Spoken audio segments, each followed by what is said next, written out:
Jadi hari ini kita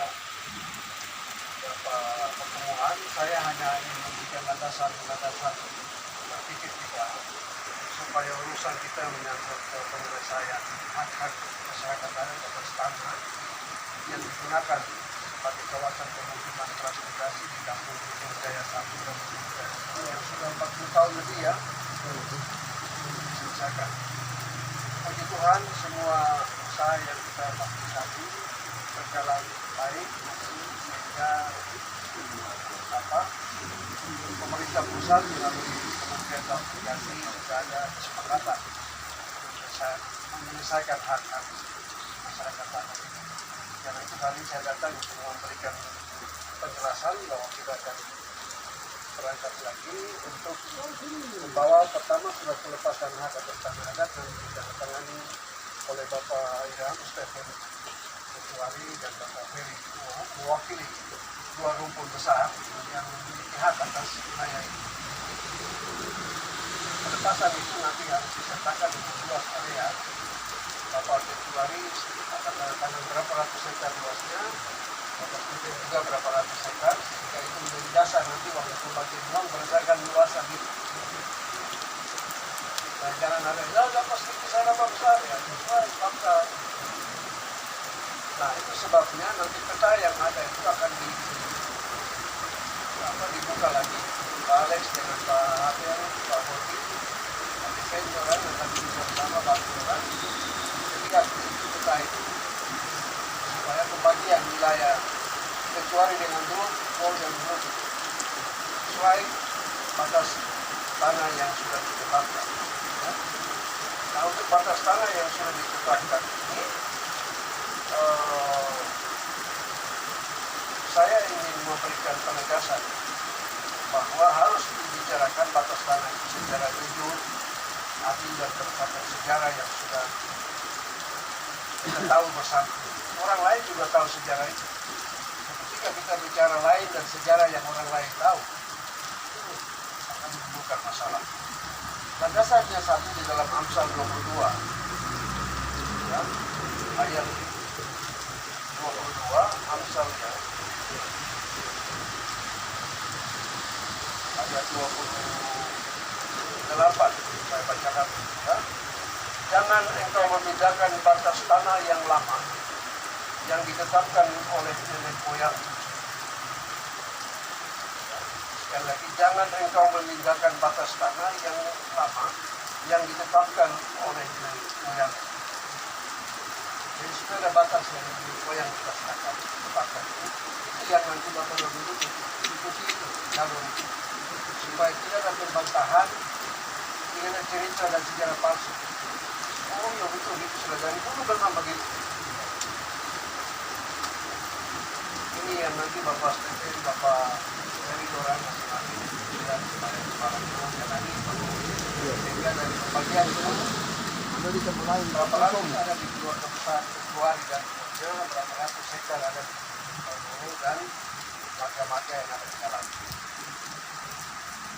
Sehingga waktu pembagian uang tidak ada yang merasa besar karena sesuai luasan dapat yang besar. Nah ini yang saya ingin sampaikan. Landasan pertama kita kenapa harus dan kita cara yang ada itu diturunkan turun-temurun dan itu juga berdasarkan pedoman dari Alkitab Tuhan ya, dari Amsal. Nah, supaya kita bisa jujur di dalam menetapkan batas-batas itu, maka kita juga memerlukan hikmat dari Tuhan untuk memimpin rapat dan menentukan batas itu secara benar. Ya.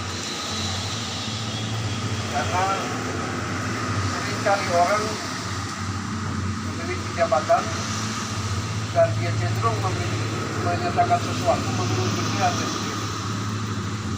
Tidak merujuk pada apa yang diciptakan moyang. Ya. Harus seperti itu. Ini saya perlu tegaskan supaya kita bisa membuat peta itu dalam dua bagian besar yang benar secara adil dan itu akan menolong kita dalam proses pada waktu kita harus bagikan hak kalau uangnya sudah tersedia. Nah, saya ingin memberikan landasan firman Tuhan lagi untuk kita jujur dalam menentukan. Tapi kata saya tidak boleh geser, supaya sudah tetap. Ini bahaya karena kita mesti jaga kita punya mulut. Lidah pun adalah api. Ia merupakan suatu dunia kejahatan dan mengambil tempat di antara anggota-anggota tubuh kita sebagai sesuatu yang dapat menodai seluruh tubuh dan menyalakan roda kehidupan kita. Sedang ia sendiri dinyalakan oleh api neraka. Lidah itu mengendalikan bagian dari tubuh kita, bisa mengendalikan tubuh kita, dan lidah itu dia mengendalikan kita, tapi lidah sendiri dikendalikan oleh api neraka. Ya. Semua jenis binatang liar, burung-burung serta binatang-binatang menjalar dan binatang-binatang laut dapat dijinakan dan telah dijinakan oleh sifat manusia. Semua yang jahat itu bisa dijinakan oleh manusia dengan menggunakan lidah. Tetapi tidak seorang pun yang berkuasa menjinakkan lidah. Ia adalah sesuatu yang buas, yang tak terkuasai dan penuh racun yang mematikan.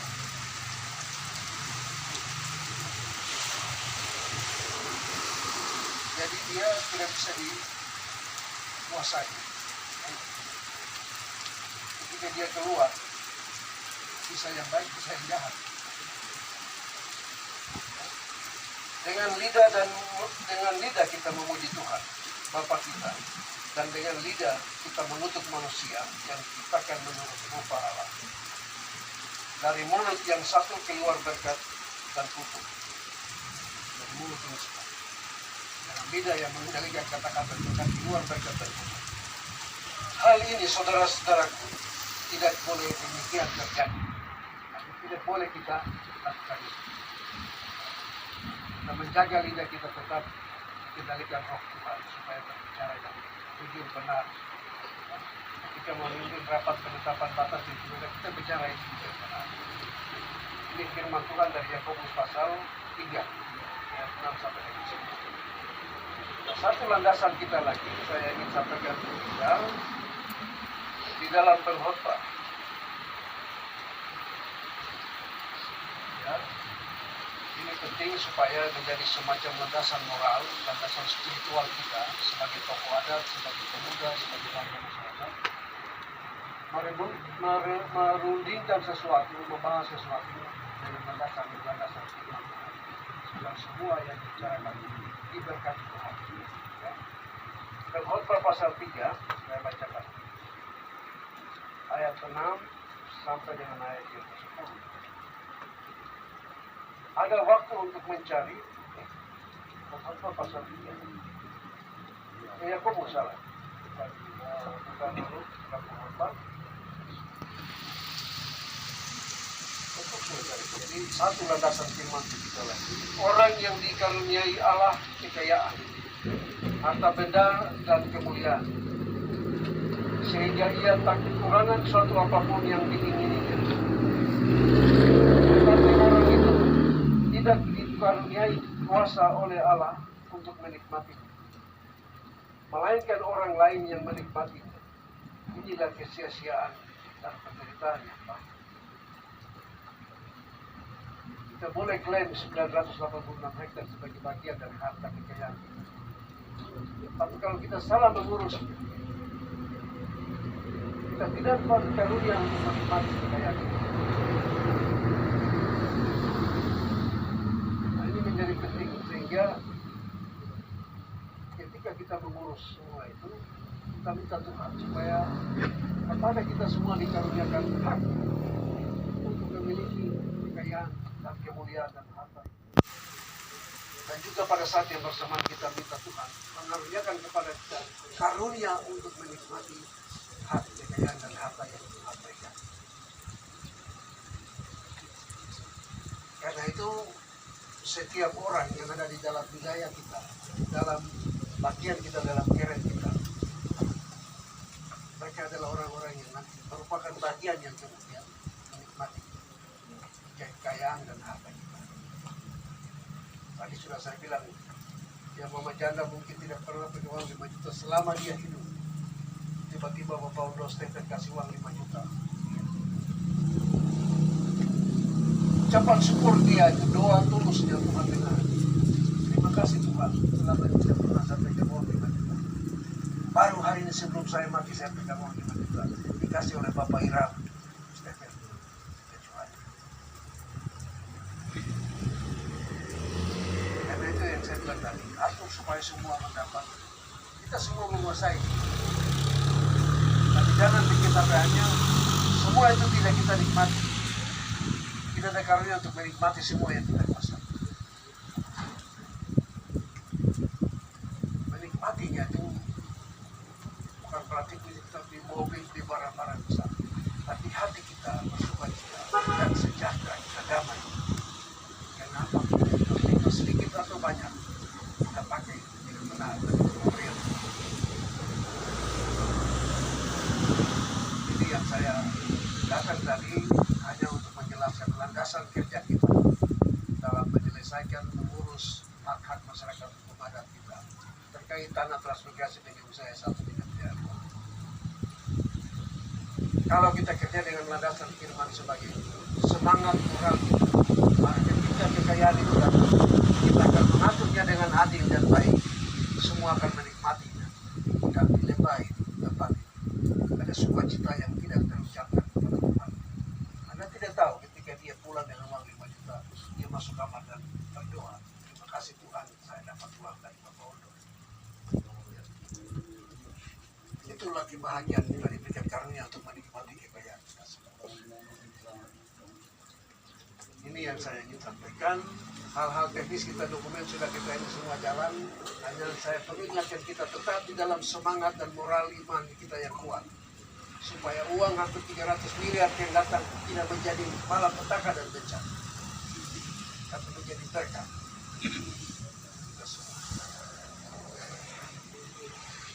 Ini hal yang sangat mendasar. Banyak orang mengurus hal-hal begini dengan hikmat dan pengetahuan sendiri. Pada akhirnya bakal lain dan kejar lain, lapor polisi lain, bakal lain di sana bakal hantam gara-gara.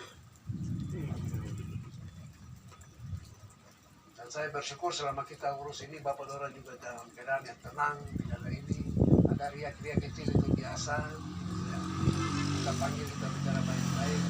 Jangan biarkan dia dalam ketidaktahuan lalu tersesat dan akhirnya merangkul dia dan kasih nasihat. Sebab dengan mulut ini bisa keluar berkat. Karena itu kuasai lidah ini dengan firman Tuhan. Supaya apa yang kita ucapkan, firman Tuhan yang keluar tidak akan kembali dengan sia-sia. Yang diucapkan oleh Tuhan, dia tidak akan kembali dengan sia-sia. Dia akan bekerja dengan apa yang Tuhan mau. Apa yang Tuhan suruh, dia akan pasti kerjakan.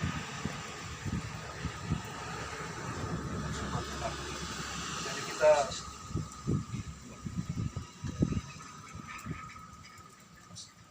Yesaya 55 ya. Sebab seperti hujan dan salju turun dari langit dan tidak kembali ke situ, melainkan mengairi bumi, membuatnya subur dan menumbuhkan tumbuh-tumbuhan, memberikan benih kepada penabur dan roti kepada orang yang makan. Demikianlah firman yang keluar dari mulut, ia tidak akan kembali kepadaku dengan sia-sia, tetapi ia akan melaksanakan apa yang kukehendaki dan akan berhasil dalam apa yang kusuruhkan kepadanya. Jadi Tuhan ingin menjelaskan dalam Yesaya 55 bahwa firman itu seperti seorang manusia. Ketika dia keluar, dia diperintahkan dan disuruh mengerjakan apa yang Tuhan berikan, seperti seorang pribadi.